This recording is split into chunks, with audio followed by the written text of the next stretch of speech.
Howdy folks, this is, guess I'll go post this on Antique Arms Almanac, but you probably know me from my gun post handle, which is Calgary Vetterli.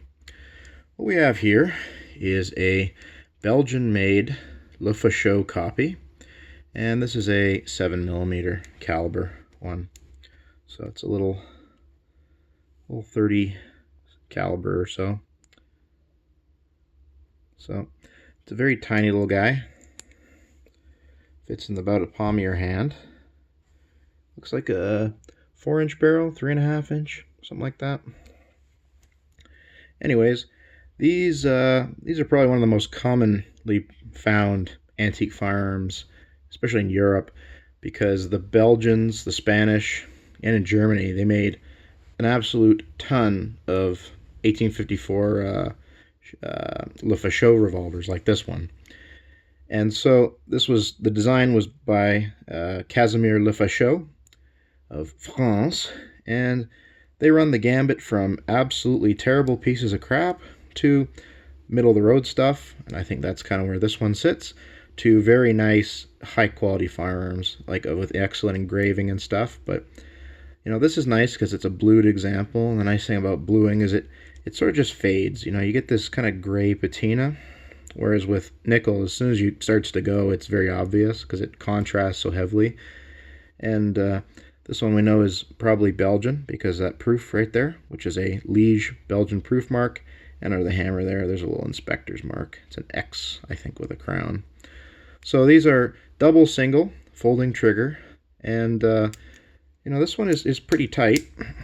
The springs are quite strong on it, and I'm going to fire it. You can dry fire Pinfires because you just have this flat hammer hitting this flat section of the receiver and the outside of the cylinder.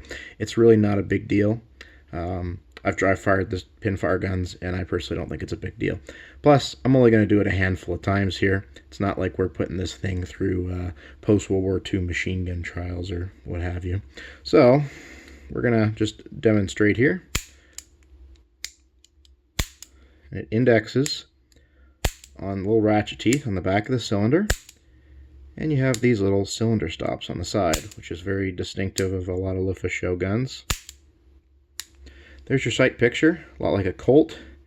You just use the back of the hammer as your kind of rear sight reference, and then you can adjust your elevation with that front post. You don't get a rear sight. Some of these do have notches carved in the hammer. This is not one of them. So I'll demonstrate the double action for you, and see that's where it locks right there on the cylinder stud. So here's double action. It's pretty loud. It's because the spring is good. You know, these screws are kind of slightly buggered, but honestly they're still perfectly fine. The grips are in pretty good shape. They're actually kind of a unique, lighter, like honey colored wood. Most of these are made of like walnut. So this might be birch or beech wood. It looks a lot like beech in my opinion, which is a perfectly good little type of wood. And it doesn't quite, I have pretty big mitts on me, and I'm a big hunky SOB, but that's where it sits for me. I could barely get my pinky on the bottom there, and like, you know, it fits in the palm of your hand almost. She's just sticking out a little bit over here. And so you fire your, first of all, that's how you load. Get your 7mm loading gate. And this one is pretty well made.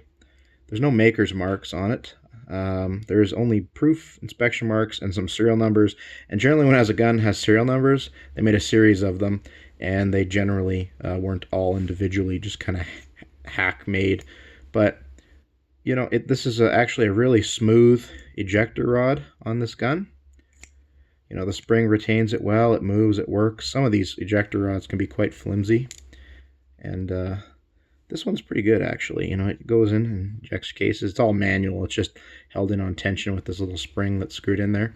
But it does have a nice little knurled brass knob for you to get a hold of. And a lot of these will miss. Let's see if I can get this in focus.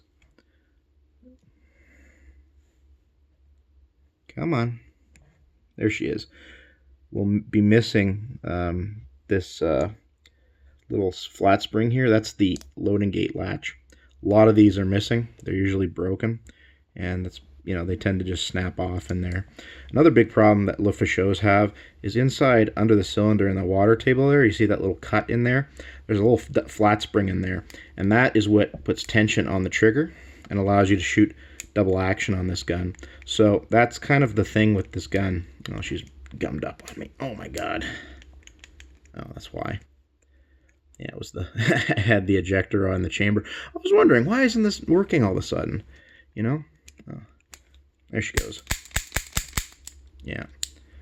Yeah, she had the ejector rod in the cylinder. That's why she wouldn't advance. But, you know, this is a decent, I would say, middle-of-the-road example of a little Lefaucheux.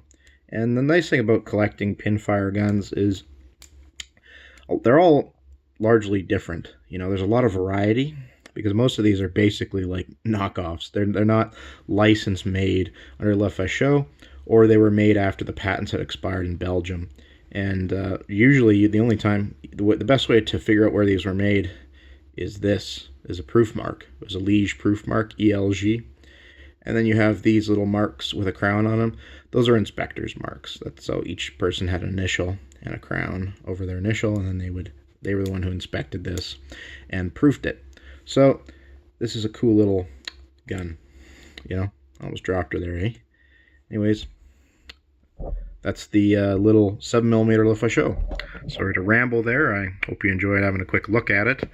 And it could be yours if you buy it off me on Gunpost as of early October of 2024.